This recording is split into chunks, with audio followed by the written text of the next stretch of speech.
Sabe o capítulo 9 do livro de Amós? Bom, à primeira vista, ele parece uma profecia de pura destruição.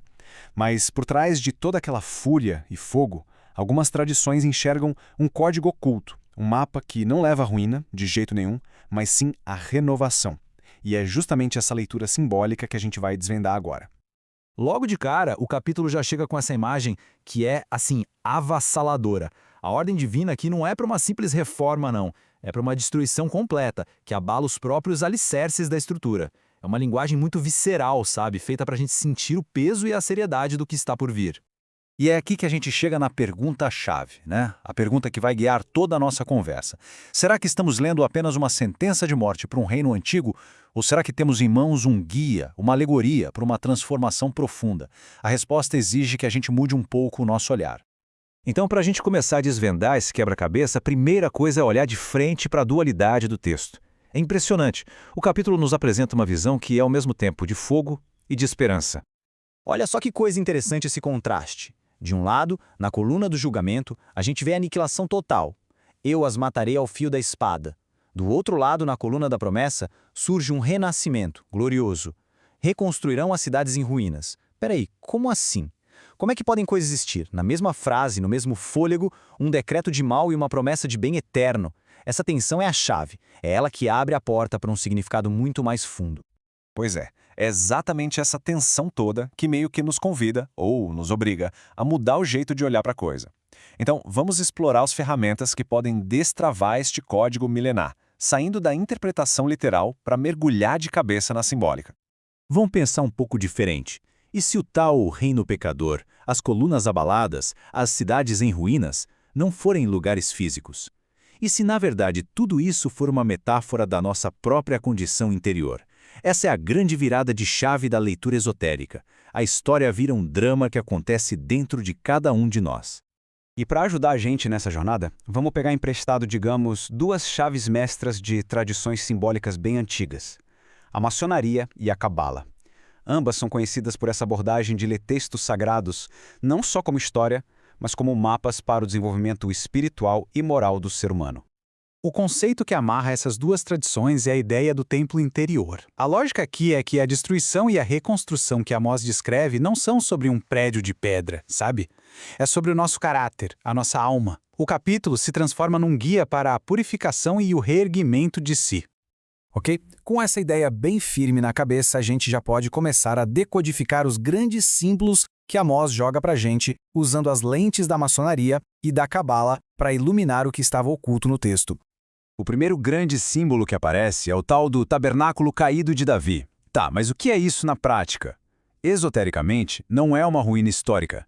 É o estado imperfeito do nosso caráter, sabe? Danificado pelas nossas falhas, pela ignorância. E para a maçonaria, isso tem tudo a ver com a busca pela palavra perdida, que é um símbolo da verdade e da perfeição que a gente precisa redescobrir.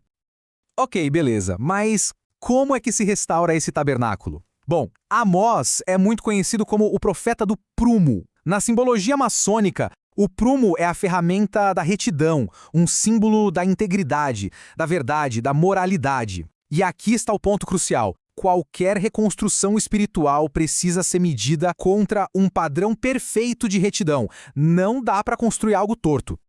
E aí entra a cabala, com uma camada a mais, que é simplesmente fascinante. A restauração do tabernáculo é vista como um realinhamento das Sephiroth, as emanações divinas. O objetivo é reconectar Malkuth, que representa o nosso mundo físico, o nosso dia a dia, com Tiferet, que é o centro da beleza, do equilíbrio, da harmonia espiritual. Nesse caso, a destruição inicial é a purificação necessária, a faxina geral, para que o divino possa se manifestar plenamente aqui na matéria. Então, quando a gente junta todas essas peças, o que aparece não é mais uma profecia de destruição, mas sim um projeto, quase um manual de instruções para essa reconstrução interior. Vamos ver agora como isso se traduz num processo bem prático de transformação. E o processo é basicamente este, em 3 passos bem claros. Primeiro passo, reconhecer as ruínas. Olhar para dentro com honestidade e identificar o tabernáculo caído que existe em si. Segundo, aplicar o padrão. Usar o prumo da integridade para medir pensamentos e ações. E terceiro, claro, mãos à obra. Iniciar o trabalho de reconstrução, que na linguagem maçônica é essa jornada de transformar a pedra bruta do ser imperfeito numa pedra polida, um caráter refinado e justo. Mas tem um ponto fundamental aqui. Qual é a base, o alicerce de verdade dessa nova construção? A interpretação esotérica de Amós nos leva a uma conclusão surpreendente e muito prática. O trabalho espiritual não pode ficar só do lado de dentro. É exatamente isso. E nesse ponto, o profeta Amós não dá brecha, ele é implacável. Rituais, cerimônias, meditação, tudo isso é vazio, não vale nada, se não for acompanhado por uma vida ética lá fora, no mundo real. A introspecção não tem valor se não se manifesta em ações justas.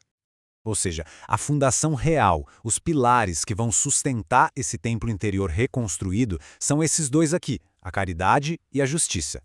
Tanto a maçonaria quanto a cabala ensinam que o avanço espiritual genuíno é impossível sem a prática ativa da justiça social e do cuidado com o próximo. E assim, no final das contas, aquela profecia de Amós, que começou de um jeito tão assustador, com tanta destruição, se revela um convite atemporal à autoavaliação e à transformação. E a análise termina com essa provocação, essa pergunta que fica no ar.